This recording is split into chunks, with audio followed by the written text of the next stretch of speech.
So the point of this voice chat, if I can manage to stay focused, is that we're talking about the bridge upgrade, and all the cool shit that's going to happen with it.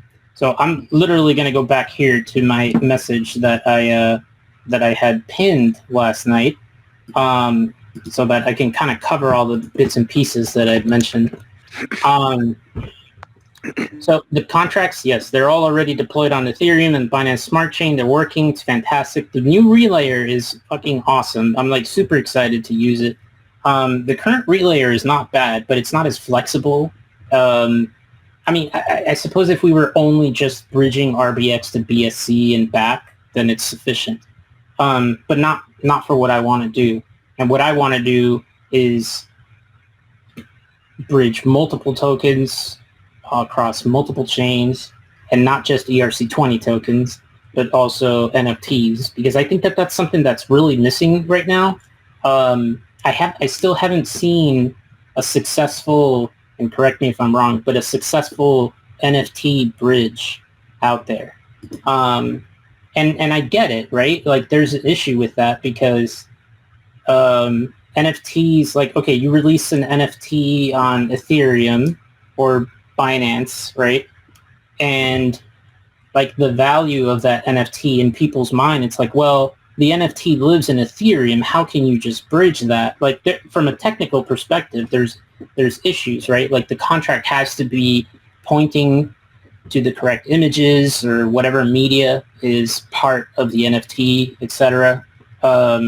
The NFT platforms have to recognize that that's a legitimate NFT, because you're going to run into the issue where, let's say, a very prominent and successful artist, right, releases an NFT. He deploys it using his wallet that everybody knows. So at that point, you're like, yeah, he definitely released it. That was him. That's his wallet. Cryptographic proof. No doubt his shit right now, like, you know, that piece of work is going to be worth $50,000. Okay, because we know it's him. But then when you bridge it, the person that deployed, or the address that deploys that NFT on the new chain, is not going to be his address. It's more than likely going to be a bridge contract address. So it's like, for most people, it'll be like, well, wait, that's not his. That's totally, you know, this is fake. You know, it's fake NFTs. So that's an issue, right? And I think that that's probably part of the reason. But with bridging, our approach has been a little bit different.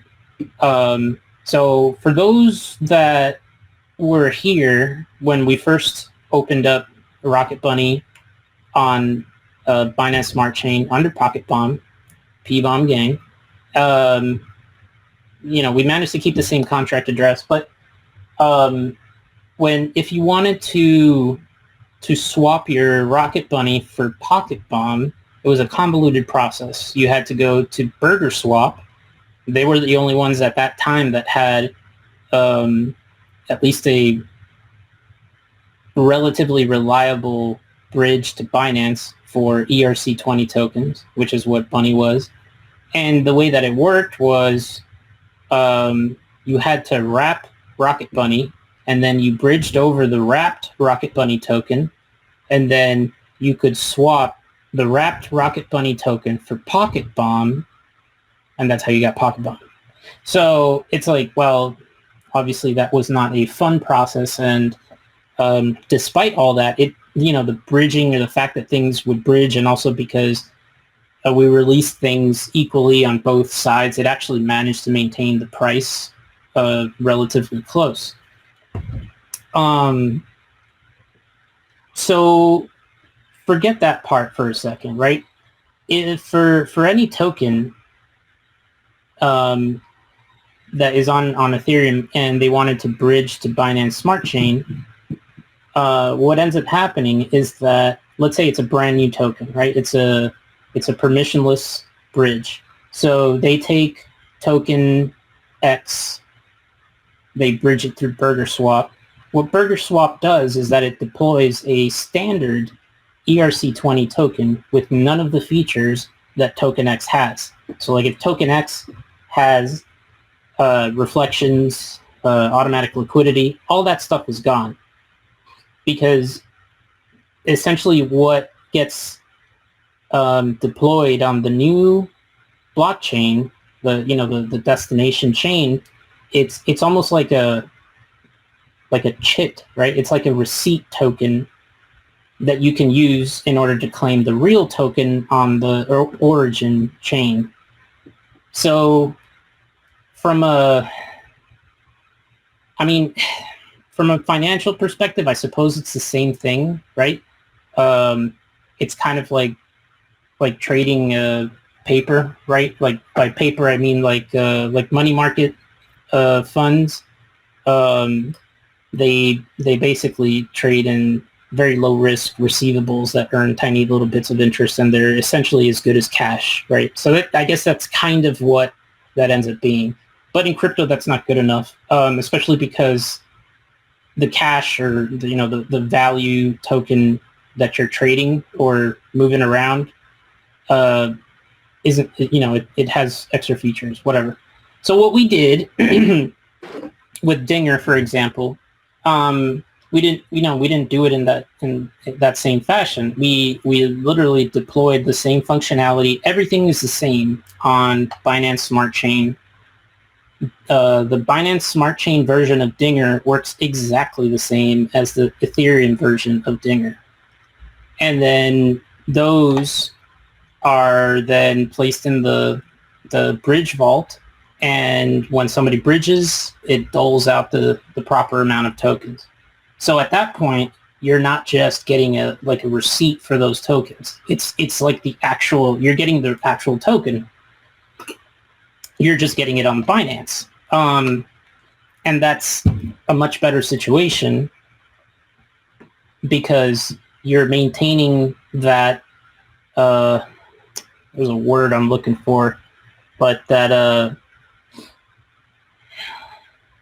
whatever. You're maintaining the same thing, right? You're actually getting the same token, and you don't have to create these workarounds, like having to swap that token for the other token, stuff like we did with Wrapped Bunny and stuff. Well, Wrapped Bridged Rocket Bunny is what it ended up being. So it's a very seamless process. It's very easy. People like it. They bridge and they automatically have the Dinger token just on BSC. Everything is the same. Why I'm telling you this? Well, because we can do the same shit with NFTs, is what I'm getting at. We can do the same thing with NFTs, whether they're NFT like 721s or if they're 1155s. Although everything is mostly leaning towards 721s because they feel more original, more real, even if 1155s are technically superior. People just prefer the 721s, and also they have the most support in the industry. So we can do the same thing with NFTs. And the good thing is that you could just ask, man. You don't have to be rude. If you ask a question, I'll answer it like I always do. But after I finish talking about what I'm talking about. So, because this benefits you, man.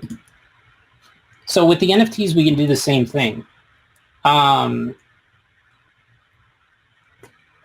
If you have an NFT marketplace on Binance Smart Chain and you bridge over an NFT from Ethereum, you bring it over to Binance Smart Chain, you can list that NFT on the Binance Smart Chain version of OpenSea, and if they buy it, there is a good economic reason for them to pay the same amount that they would have on Ethereum, because it's the same thing. If they really, really wanted the Ethereum version, they just got to bridge back, and then they get the original one. So, yeah. So I think that's kind of a big thing. I haven't seen any project doing it, and I think that'll help a lot. We've got a few NFT partners that we're working with, and I got to stop reading the main channel. I'm getting distracted. So we have a few NFT partners that we're working with, and this could be something that they would potentially want to do.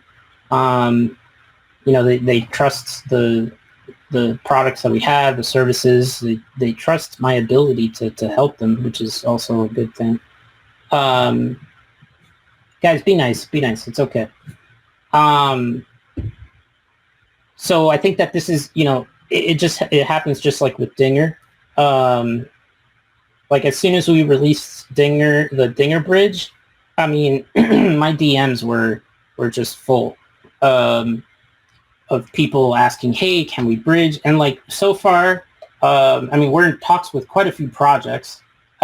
We've been kind of just holding off until we upgrade the new bridge, which is now, so that we can bring them over and bridge their tokens, release them on whichever chain they want. The good thing about this stuff is that as easily as I deployed the bridges on both Ethereum and Binance Smart Chain, I can do it with all the other chains. So that means that over the next...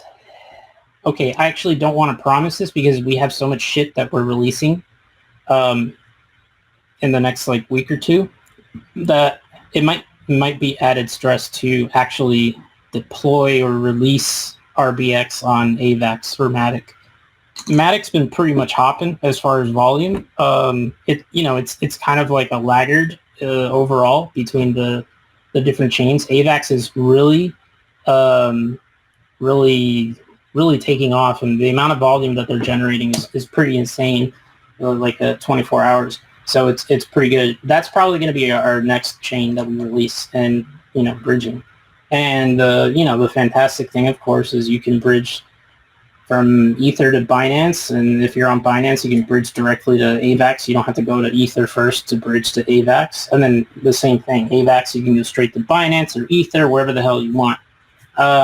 When we release on Matic, I mean, you can go from AVAX to Matic to Binance back to AVAX directly. You don't have to hop around all these different chains. You just go directly where you want to go. So that's going to be really good for arbitrage. And then also just continuing to expand which chains our token is on. Which, I mean, it's a good thing, right? But when you think about it, with what we're releasing and the cross-chain swaps, it's really not going to matter how many chains we're on, because you could just, I mean, you could just trade whatever you want. If you were going to swing, heaven forgive you, but if you wanted to swap RBX for a token that's on OKX, you can do that rather than having to bridge over your RBX to OKX chain and then swap it for that other token because of the cross-chain swaps and stuff like that.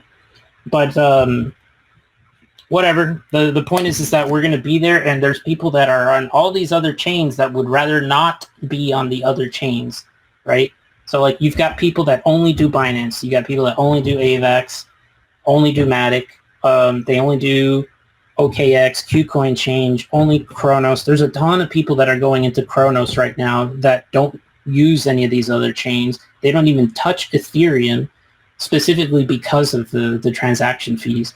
So you've got all this pent up money in the Kronos chain, for example, just waiting for real stuff to put their money into. The same thing with RSK, right? So this is the stuff that, unfortunately, the Badger DAO was they weren't hacked. Cloudflare was hacked, and then they injected malicious code into their website pipeline somehow. I'm really not sure if it's Cloudflare's fault or Badger DAO's issue. But basically, when you went to approve Badger DAO to spend your wrapped Bitcoin or whatever the fuck you were going to deposit, you were actually approving the attacker's address to spend your tokens. And you wouldn't notice unless you looked at the transaction that you're approving. You would see that the address is different. Because if you didn't look, it would just be oh yeah, I'm just approving. And I'm on the Badger DAO site, badgerdao.com. Yep, this is safe. Well, it wasn't, So always take a look at who you're approving, and also never, or at least try to never do unlimited approvals. That's a topic for another day, and I won't digress. So RSK is essentially an EVM chain built specifically for Bitcoin, right? It's actually secured by by Bitcoin mining, and so it's just that Bitcoin has a layer 2 called RSK that is EVM compatible, and you can move your Bitcoin over to this layer 2 chain that lets you do DeFi with your Bitcoin. This is huge. There's a ton of people that have Bitcoin and would never touch Ethereum, but now you have a layer 2, and not now. I mean, it's been out for a bit, but it's getting more press and good volume and stuff like that. So you have a layer 2 that's specifically for Bitcoin maxis, right? And now they can participate in the DeFi thing without going through like Renbridge or Wrapped BTC. Because like Wrapped BTC, if you want your BTC back, like if you're actually going to do it directly, you have to KYC. And like, who the fuck wants to do that? So, this provides a way to do this in a decentralized fashion, no KYC, you just do it. I mean, RenBTC is no KYC because it's a decentralized bridging mechanism for Bitcoin and Ethereum. But I assume that would rub certain maxis the wrong way and they wouldn't touch it. Well, now you have a Bitcoin-specific layer 2. Hold on. A Bitcoin-specific layer 2 that's EVM compatible, and you can do DeFi, and there's a shit ton of apps on there, or dApps. So, yeah, what I'm getting at is that these are big markets that are just ready to get into projects that are good. And that's where we come in. So that's why we expand RBX into all these chains. If that wasn't clear before, I figured I'd mention it. Another cool thing about the new bridge upgrade is that it facilitates not just the cross-chain swaps, but also cross-chain limit orders. It makes it very easy for us to do that because because of the way that the relayers work, and not just that part, but also so the relayers, we can expand the relayers, and we can bring on board third parties that want to be a relayer and can get paid to be a relayer. Do I have to? Yeah, I'm just gonna mute you, Gmail. You just let me know if you need to talk. It sounds like it was messing stuff up. Okay, yeah, so what we can do is onboard community members, other parties that want to be relayers of this RBX bridge network. And, they can, generate some form of revenue by, like, they could potentially need to stake a certain amount of RBX in order to become a relayer. That staking amount generates interest for them, and then they are now being part of the relay network for our cross-chain swaps, our bridging, cross-chain limit orders, stuff like that. So it's a good way to decentralize shit because honestly, it's just better that way. That's the whole point. We're all here. The other side of things also is that so there's actually a project, a cache network that does certain pieces of software need to be run on servers, right? Like either a VPS or like a bare metal server, or like, in other words, like an actual physical server and stuff like that. It has to be permissioned, it has to be secure, etc. Well, usually you go with like AWS. I don't. I hate AWS. So we use something different.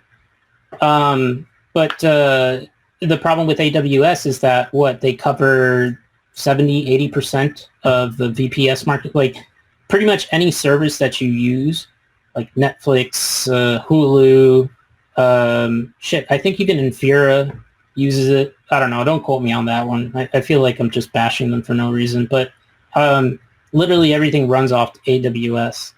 And AWS is an Amazon product. And it's like, okay, well, what happens if AWS goes down? And that happens, you know. Like, I don't know if you guys remember, like a month ago, I don't know if you guys use WhatsApp, but like for a whole day you couldn't use WhatsApp.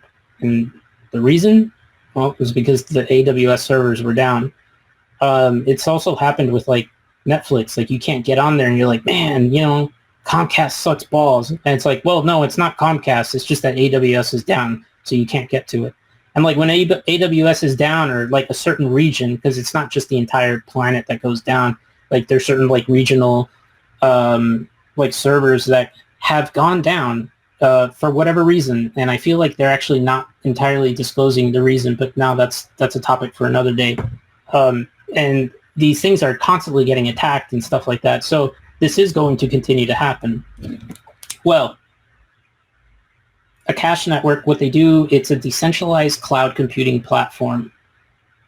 And it lets you do everything you can do on AWS, on a virtual private server, or on a bare metal server, on a cloud, but in a completely decentralized way.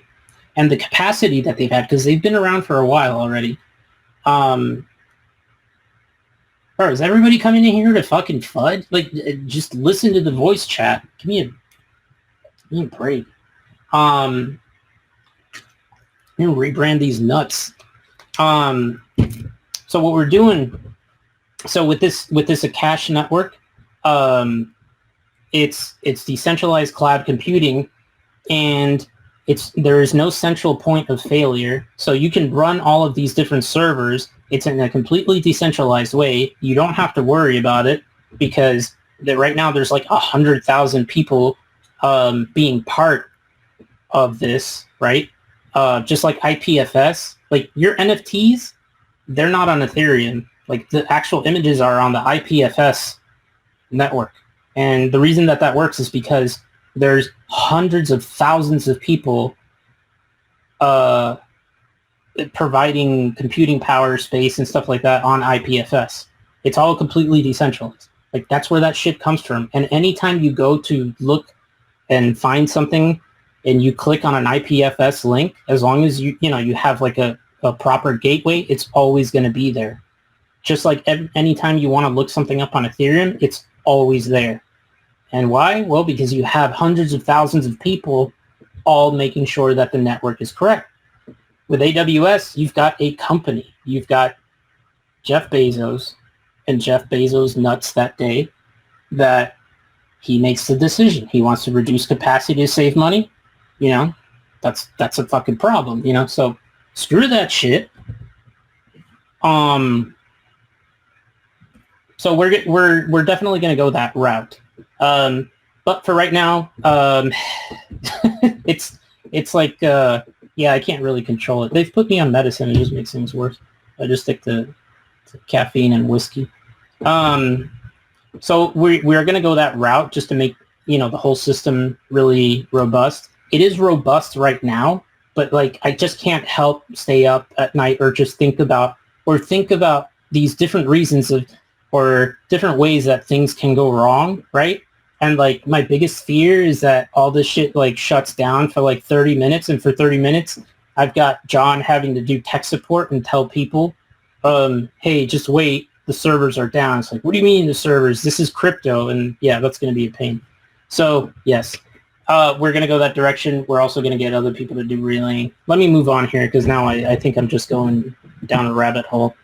So yeah, bridge good, bridge upgrade good, new stuff, very fun, lots of fun stuff, lots of good things. NFT bridging, multi-chain swaps. Okay, I think I mentioned the multi-chain swaps. And I've mentioned that before, but it's basically like, if you at the peak of this, it's going to be like, if you hold a certain amount of Monero, for example, you want to trade one Monero for a shit coin on OKX, you go to RBX Exchange, and for Monero, it doesn't work with MetaMask, so it'll be like, okay, send your Monero here, and then it's going to route the whole thing for you, and then you'll have to put in a MetaMask address. Well, okay, yeah, actually, you're going to have to connect with MetaMask. because it needs to know your address. So you're connected with your MetaMask. You send the Monero. It bridges the Monero, does all the magic in the background, buys the token on OKX, and then sends it to your wallet. Bam. You just traded Monero for a shitcoin on OKX.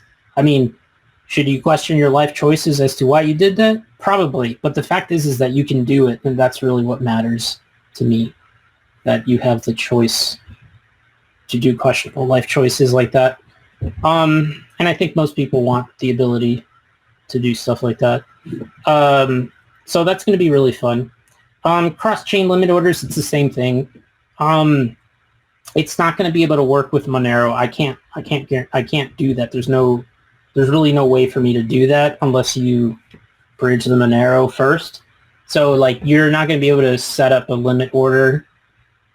Well, see, I don't like that. When I say I can't do that, that's just going to make me want to figure out a way to do it. So, but for now, you're not going to be able to set up a limit order where you want to trade Solana, for example, for a coin on Kronos, right, when it hits a certain price.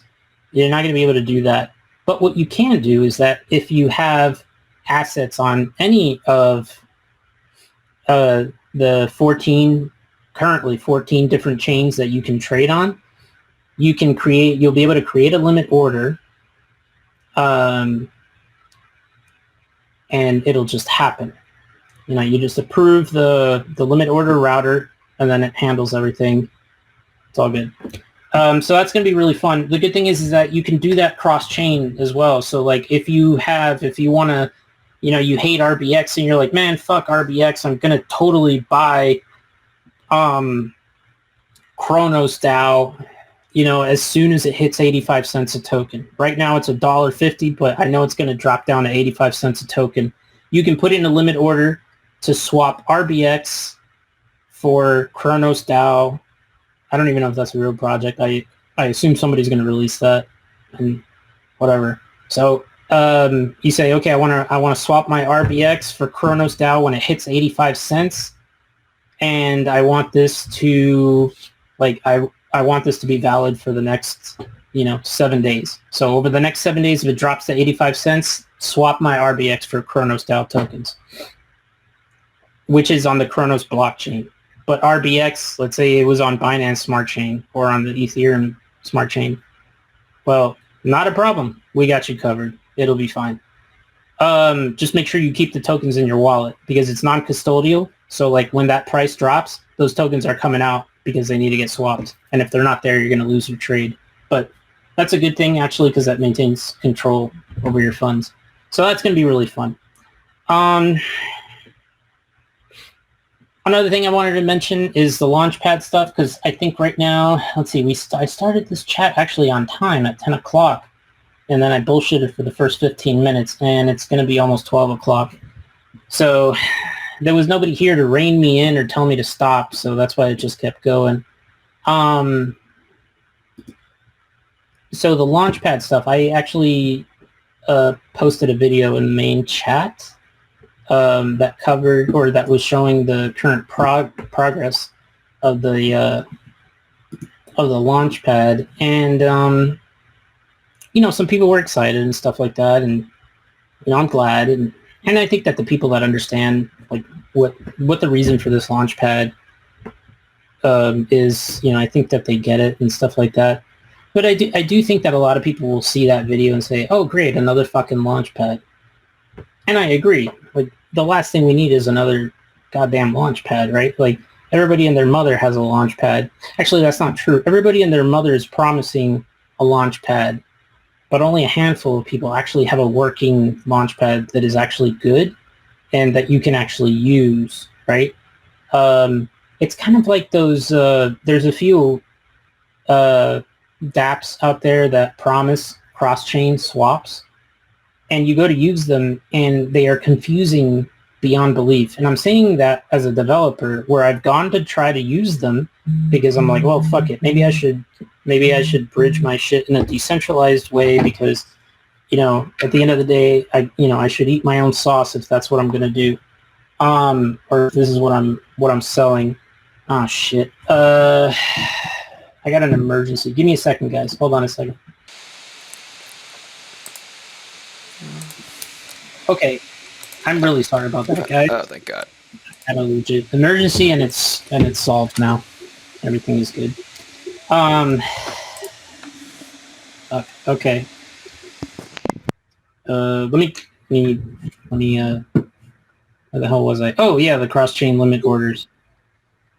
Well, I think I covered that. If anything, just call me out, whoever.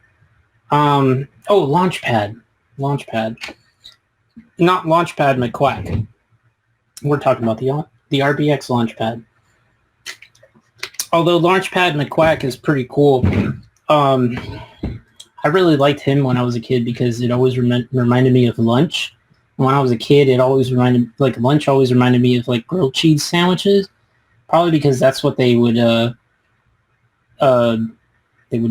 give us at school. And now when you think about it, it was just huge, thick slices of American. No, it wasn't even American cheese. It was probably like processed cheese food product, aka Velveeta.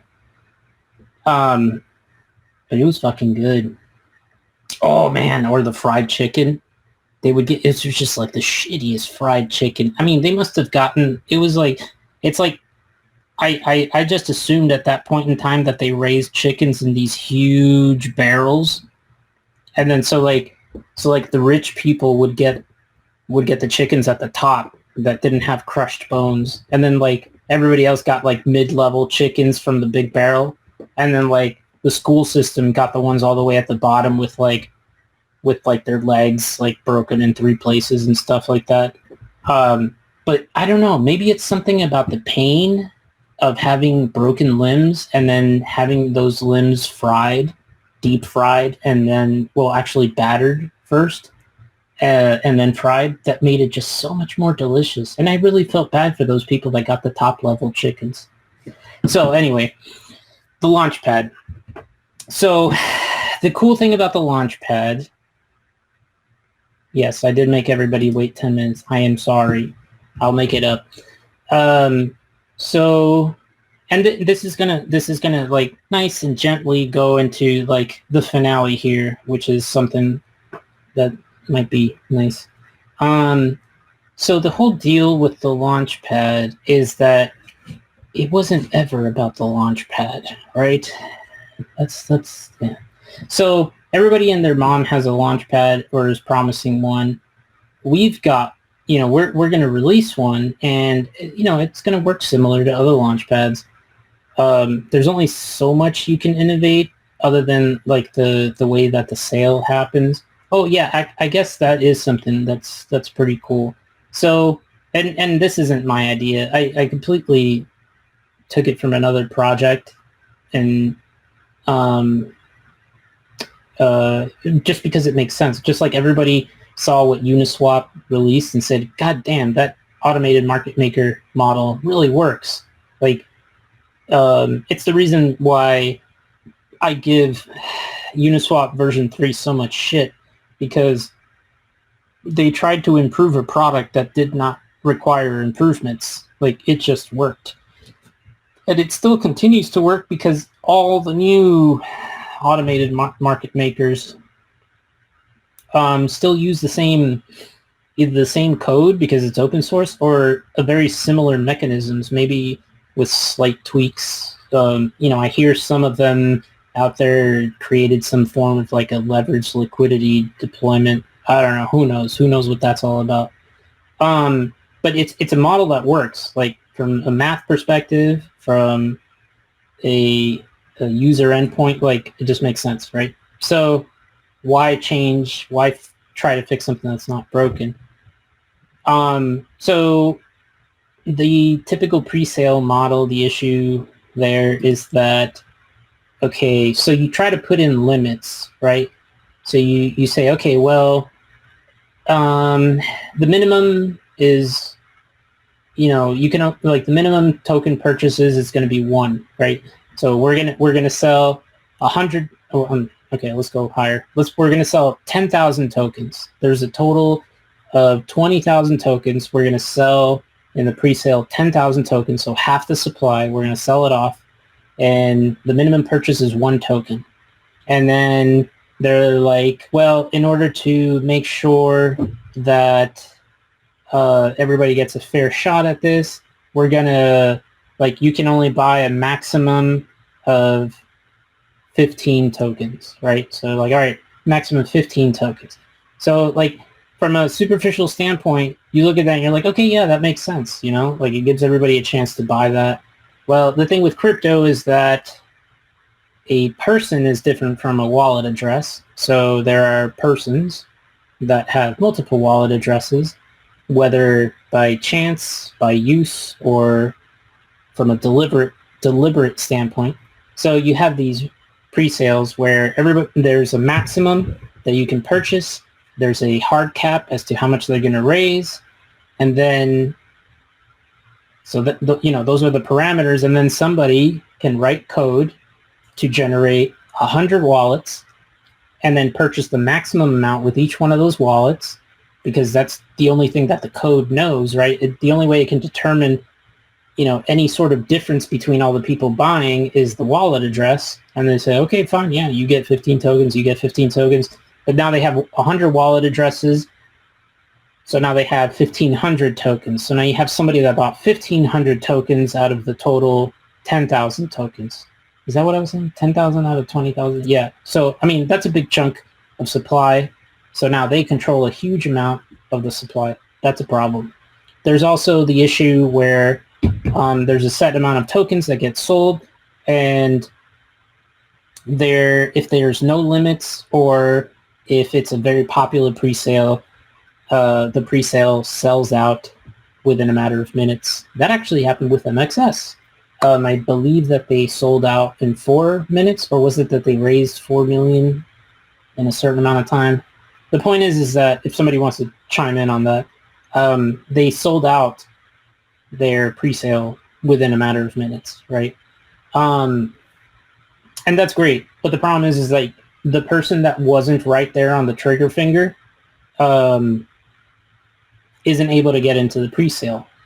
And on top of that, from a market perspective, if your pre-sale sells out, let's say you were going to originally, and I'm not shitting on any pre-sales out there, I'm just saying that this is just like the current model, right? Because there hasn't really been any other way to do this before. But under the current model, let's say you say, okay, the pre-sale is going to last 3 days. And then the pre-sale sells out in 2 hours. Okay, so at a certain price, right? And then, the token gets launched, and then the price 10x's, right? So let's say that team raised $1 million and they sold out in 1/10 of the amount of time that they were going to allow for this.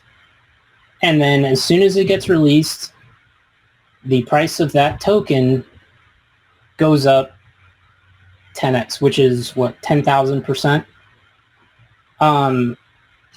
So that, and if you go back to traditional finance, right, you've got these investment banks that are doing these IPOs, and they run a bunch of fucking numbers. They have a lot of different models, and they try to figure out what the market demand will be for that stock and what that optimal price will be. Because for the investment bank that is handling the IPO, they want to get, because they get paid a percentage of what they raise. So what they want to set the IPO price as high as they can, but also sell off the maximum amount. They have pre-sales too, It just doesn't happen in the open market.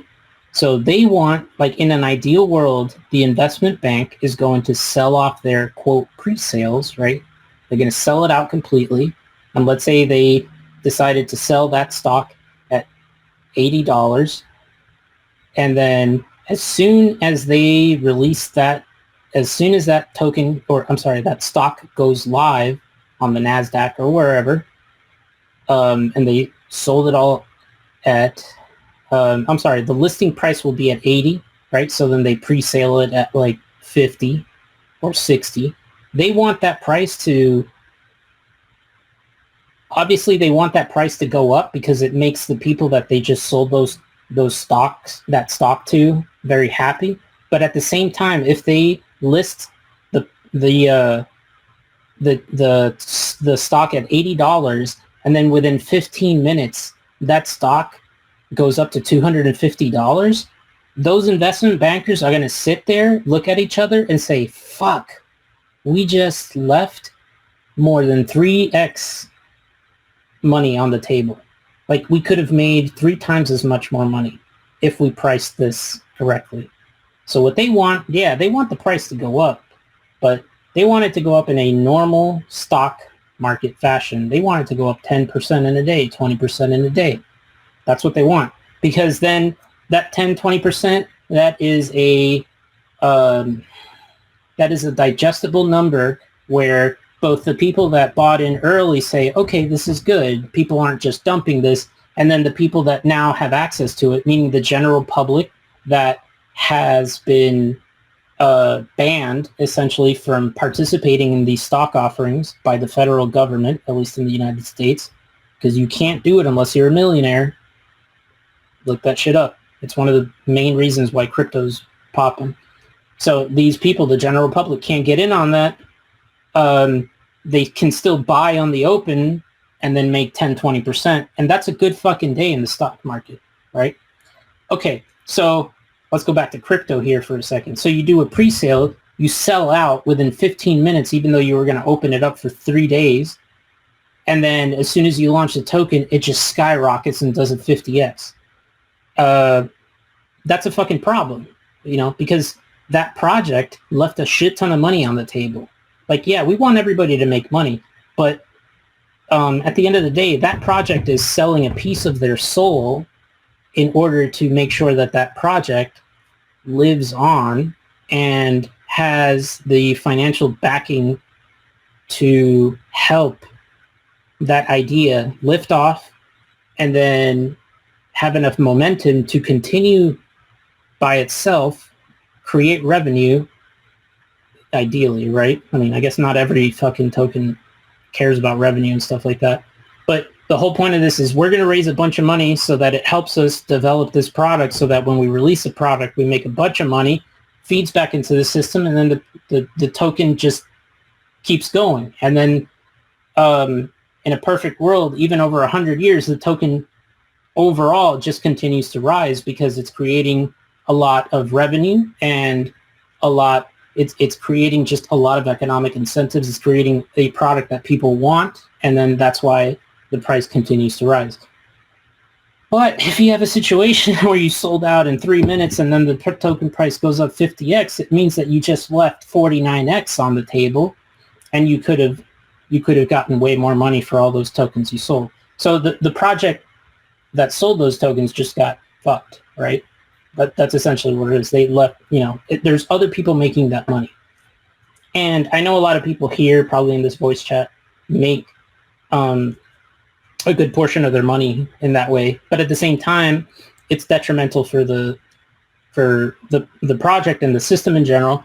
There's a way to do it where both you can make money and also the project can get sufficiently funded if they fucking deserve it, so that they can continue and develop their project and actually prosper, so that a year from now, when you look at that token, you're like, oh yeah, it wasn't just a rug. It wasn't just empty promises. It wasn't just hot air.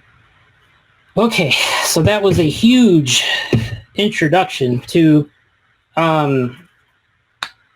what is essentially like a modified version of the Dutch auction, right? I don't know if you guys know what a Dutch auction is, but you basically put out a product. Everybody says, okay, well, I'll buy one of that for $10. And then the other guy comes in and says, well, I'll buy 2 of that for $9. And then that's kind of like how it goes. So whoever buys the most at the highest price or some shit like that, but then that's who wins that auction.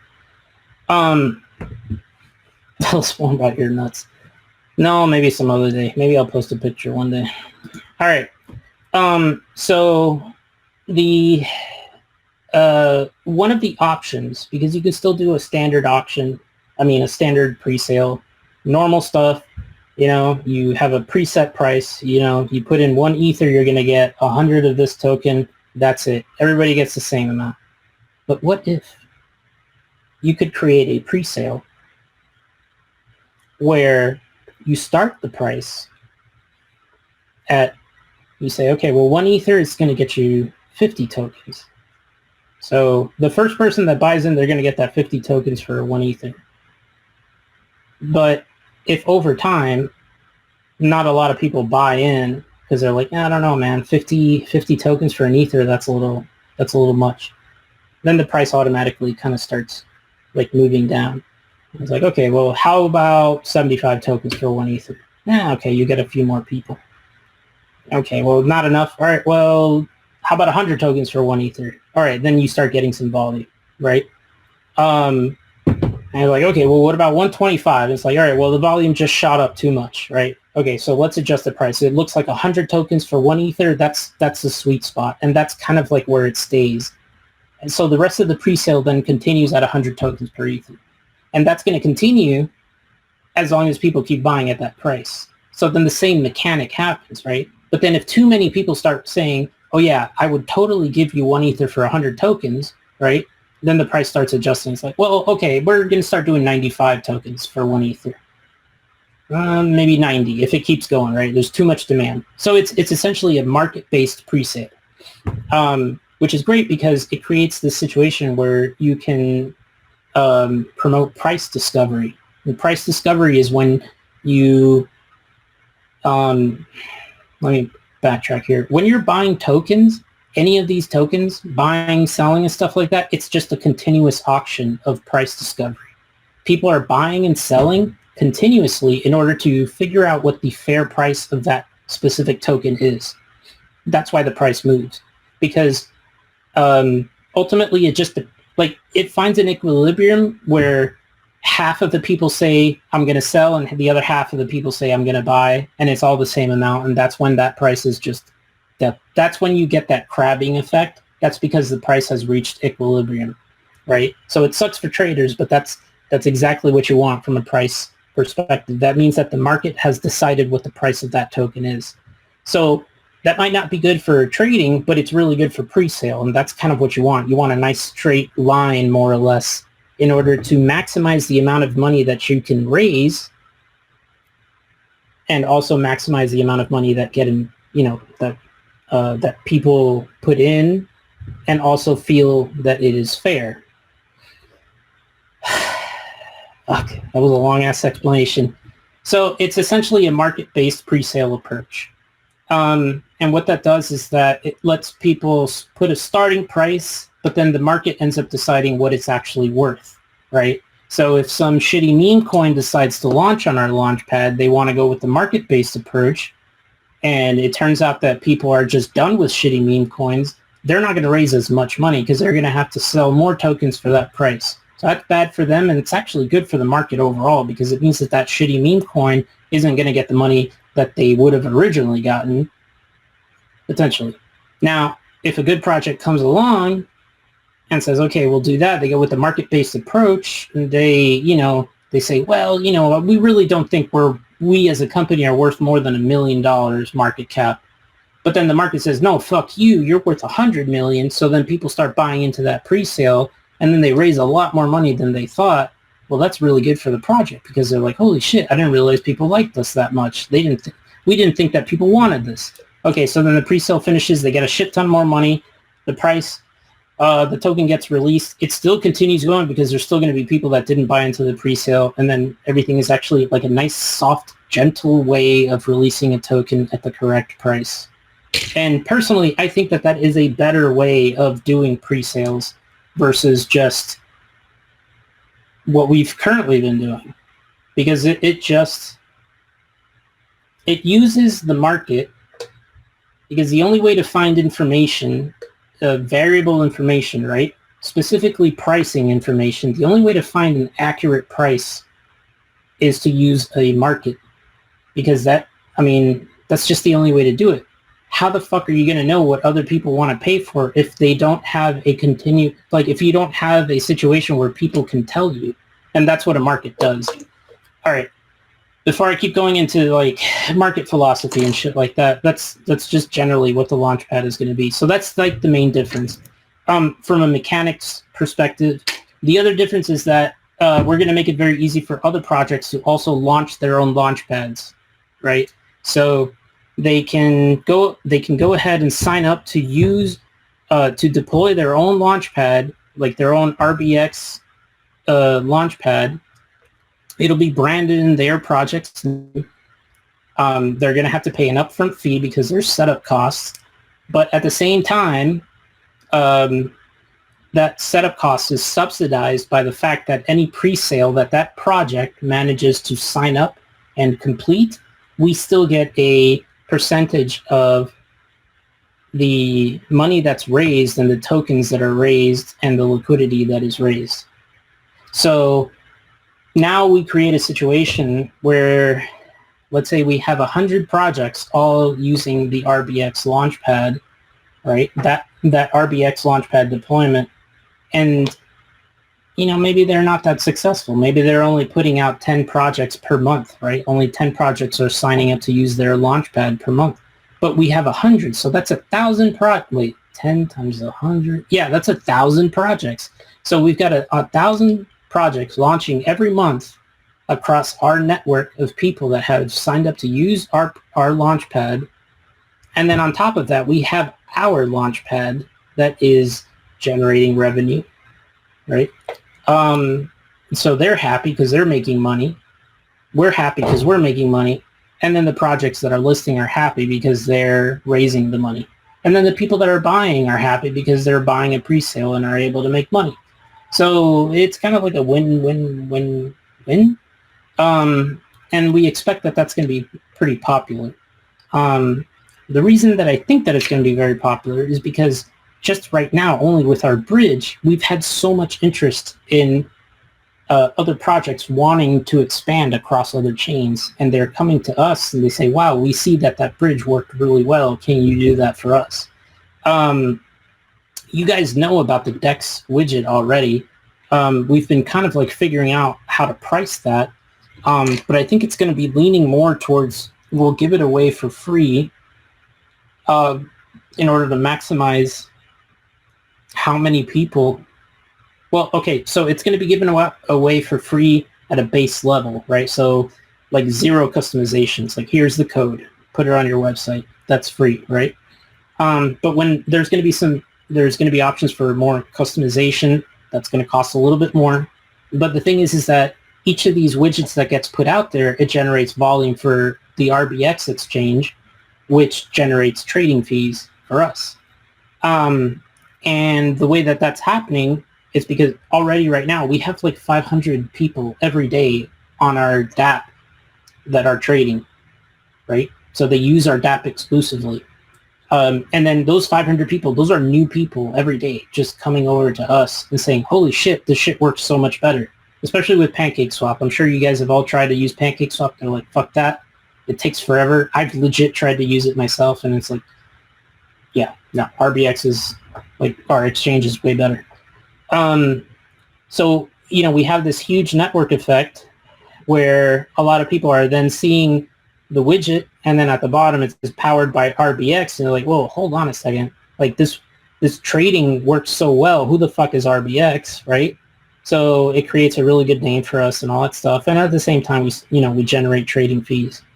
So the trading fees, when they get turned on, there's something special about them because the trading fees are actually volume weighted. So like if there's a specific token that is getting a lot of play in the market and a lot of it is getting traded through our DEX, the trading fee is adjusted.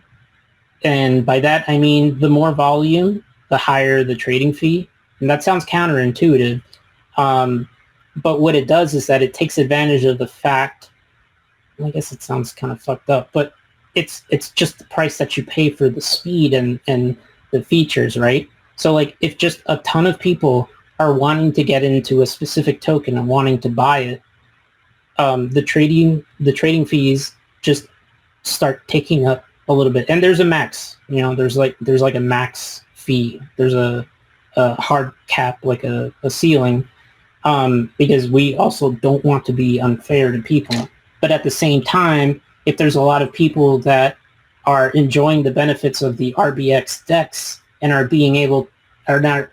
able to make money because we're facilitating that, well, then I think that we are entitled to charge a little bit more. So that's a dynamically changing trading fee, and that is per pair.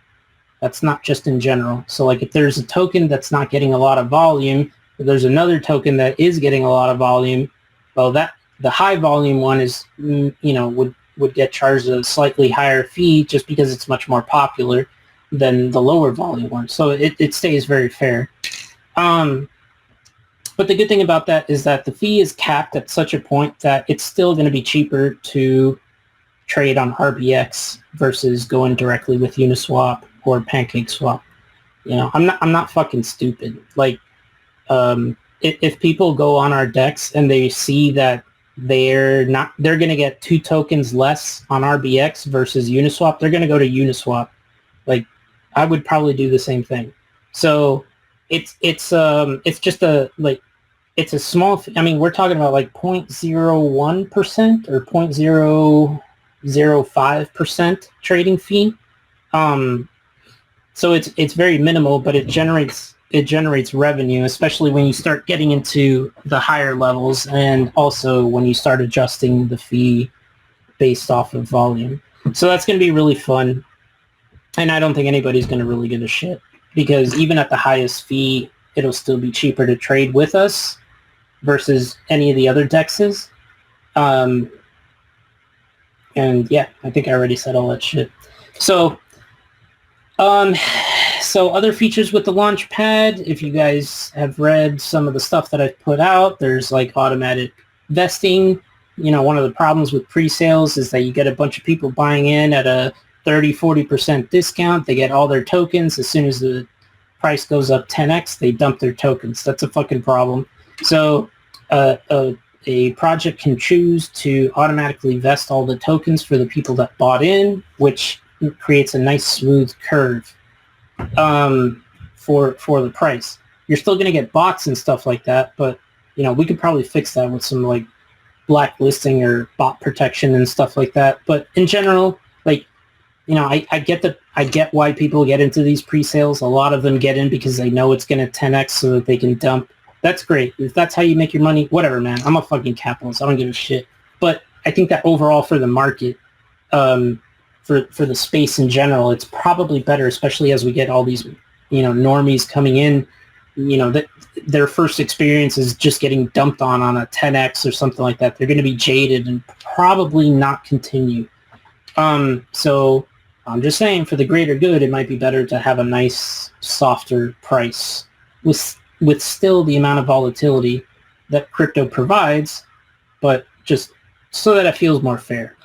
So that option will be mostly available if projects decide to launch a pre-sale with auto vesting. They get additional points on their ranking, so they actually look better on the dashboard, right? Because if somebody creates a pre-sale the normal way, like the DX sale way, where they just say, yeah, whatever, we're just going to put 40%, everybody gets 40% of the raise into liquidity, everybody gets their tokens at once, like, they're going to have a shitty score. So they're going to be incentivized to not only just provide more information about their product and their project and their team members, but also more information and more like controls over what happens with the pre-sale tokens. Because so far what I've seen is that the most successful pre-sales are the ones that limit how quickly the pre-salers that got the huge discount are able to access those tokens. Because in general, a good percentage, probably, I wouldn't say the majority, but a good chunk of those people are going to dump the tokens because they see a payday. So those people will still dump the tokens, but at least you can taper it out so that the project can at least get some momentum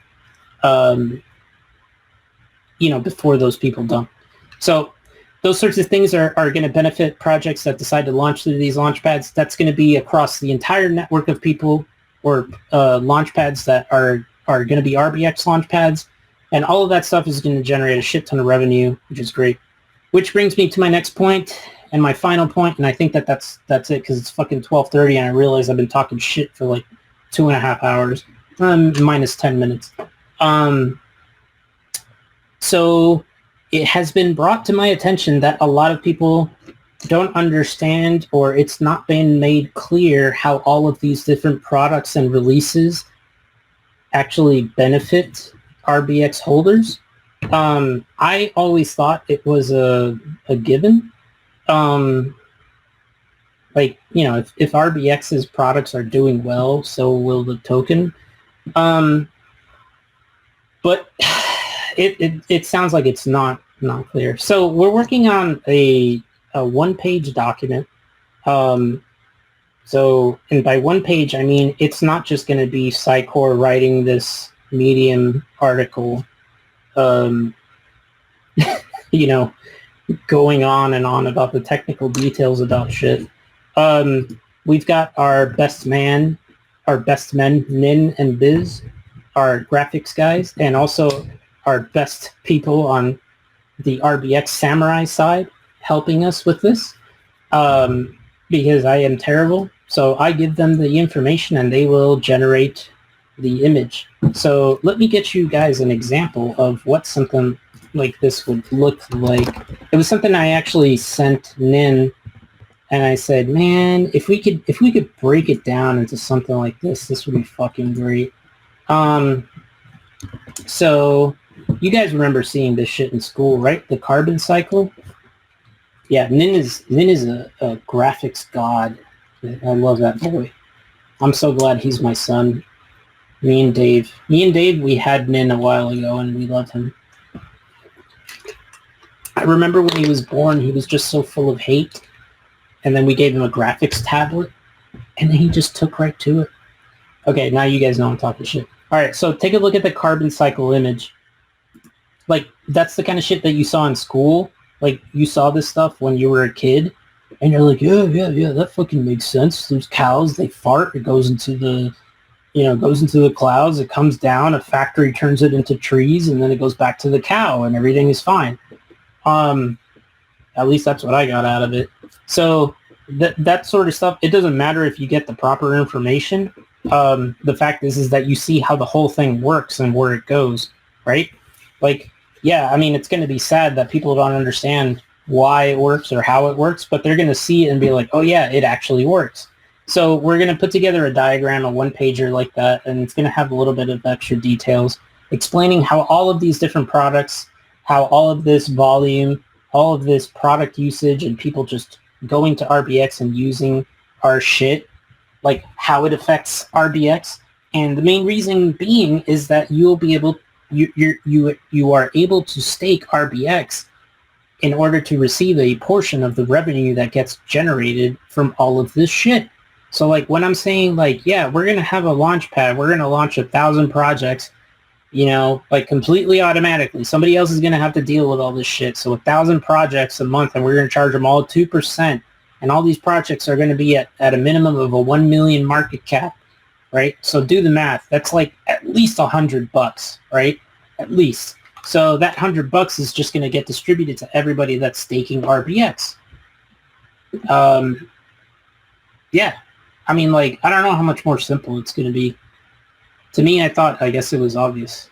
But, when I think back about it, I really didn't really harp that hard on why these products exist. It's not just like some developer / degen trader's wet dream as to why these products exist. It's because we're running a business here, and the whole point of this is to make money. And I don't know if I said this on the last voice call, or maybe I was just talking with somebody or something, but revenue, right? So revenue that your company makes, revenue is only real when the person that gives you money doesn't expect their money to come back to you. I mean, to them. Fuck, I fucked that up. So they're going to give you money in the expectation that they will not receive that money back, because they are giving you that money in order to receive your product or your service or whatever the fuck you're peddling. That is what revenue is. But if somebody is giving you money and the expectation that 3 months from now they're going to get that money back and then some, that is not revenue.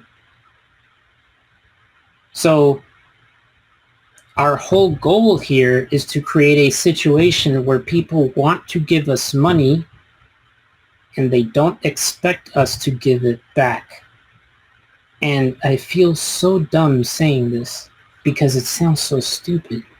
But that is what business is, right? And the reason that those people give you the money without expecting to get it back is because what you give them in return, the product or service, is more valuable to them than the money that they gave you. See what I'm saying? So like you go to the store and you buy a chocolate bar for $1, maybe like 20 years ago. But you go to the chocolate store, the chocolate store, is there a fucking chocolate? You go to the store, you buy a chocolate bar for $1.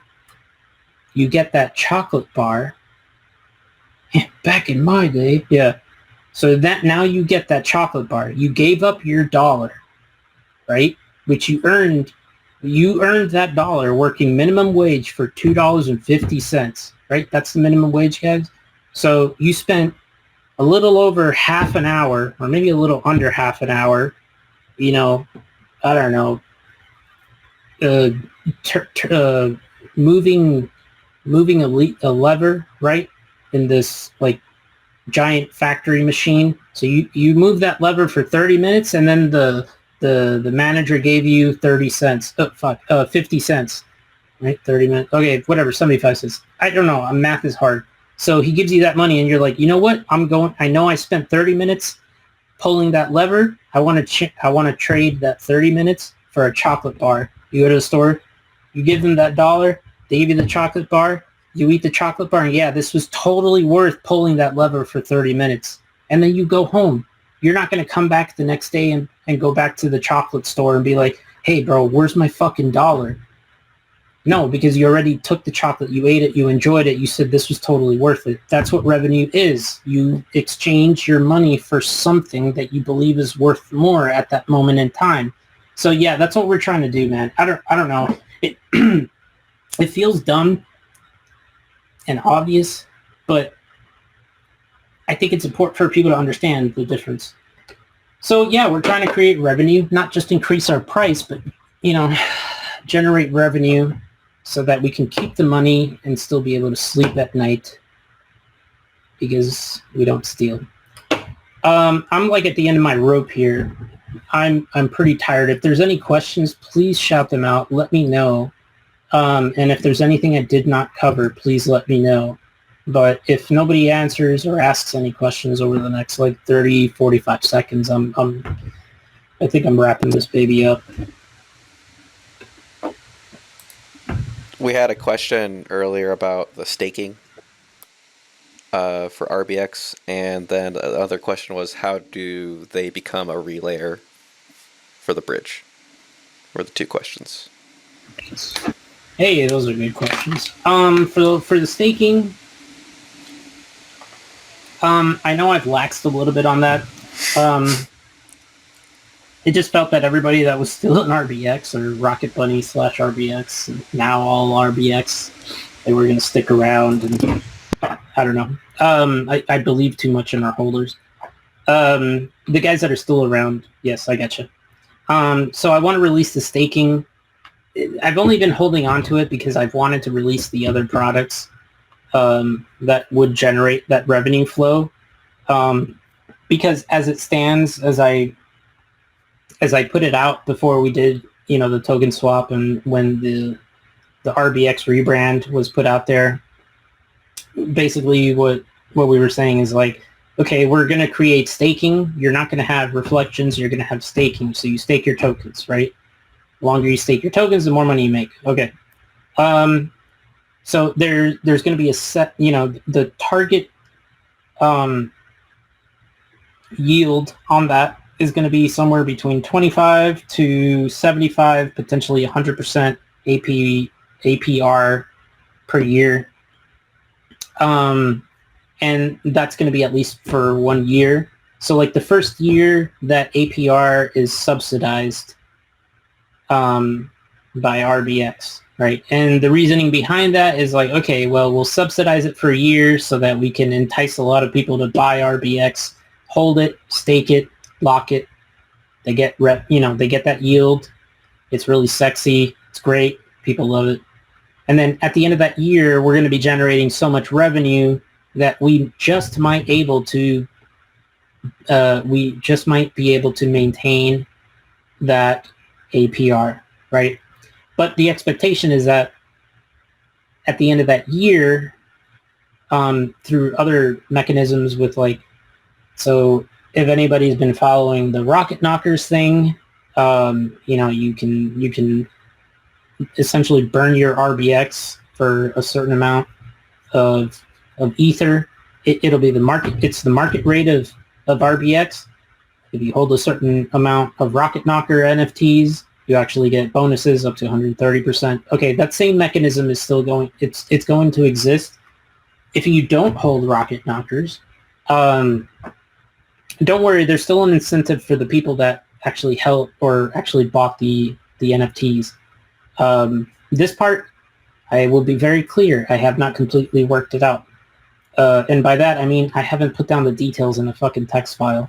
But the reasoning is you can buy RBX, you can swap it for Ether over an amortized period of time, right? So we say, okay, well, you bought RBX, you want Ether instead, and you want zero slippage, stake it here. Over the next 30 days, you're going to get this much Ether, which is what you would get right now if you dumped it without slippage, right? So there's an incentive for people to do that.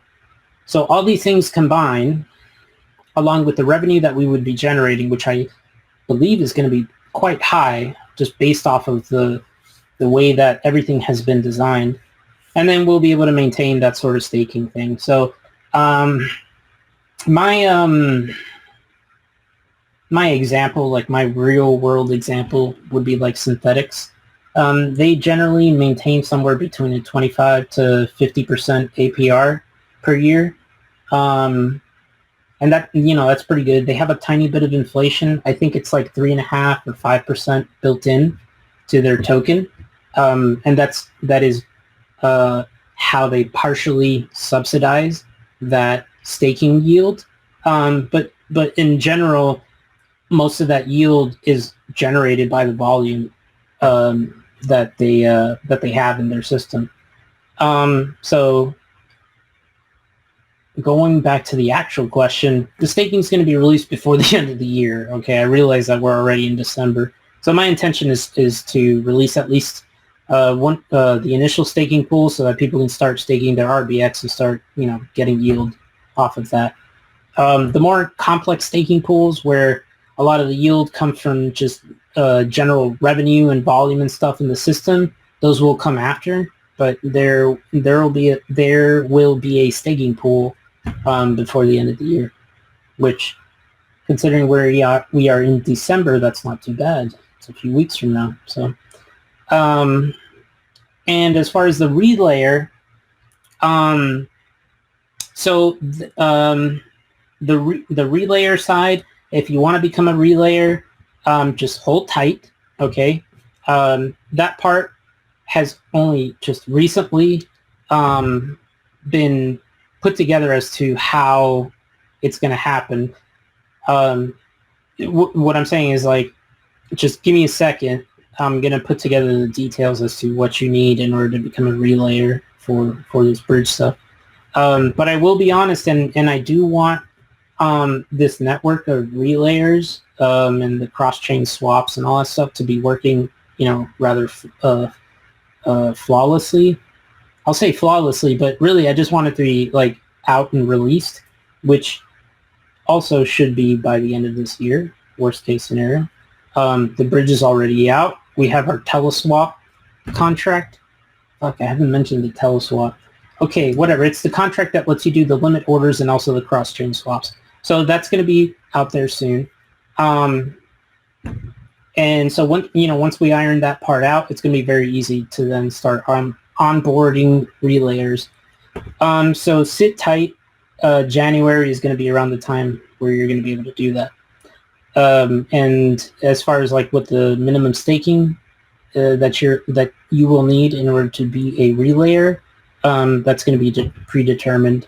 But it's going to be similar to like the amounts that you need if you want to be a validator for some of the other networks and stuff like that. So it's going to be fun. I think I covered that part. So just because somebody had mentioned it, the RBX MXS stuff, I'd like to just like maintain referring it to RBX Samurai, because that's what we are now and stuff like that. Details on the transition and the token swap, which isn't going to really be a swap, it's going to be a token mirroring event. And by that I mean if you hold that token, you're just going to get the new token. And that's only done it's mostly for branding purposes, and it's also more from a mechanics purpose as to what the token can do and creating the staking for RBX. So right now we're in the middle of like completely outlining the incentive structure for anybody that's involved on the marketing side as to performance incentives, like if they're really good at marketing, they get paid a certain amount, and what sort of commitments we need from them. So that stuff is being worked on. The details will be very exact when it comes out, so just bear with us. Really, the I would say that the what is that? Not expiration date, the target date, because the liquidity is going to be unlocked in a certain amount of time. That's probably like the target date where all the details are going to be released, because once that liquidity is unlocked, we can very easily transition everybody to the new token without affecting anybody's finances and stuff like that. So that is mostly where that's at. But just trust, and I know that's a terrible word to use in crypto, just trust that everybody will be treated fairly and that it will be a very easy process. It's going to be an easier process than having to swap Rocket Bunny for RBX. I will tell you that right now. It's pretty nuts. So I'm done there. If anybody, I don't know, any other questions, John, that you saw maybe, or concerns? Nah, that was the major ones while we were waiting.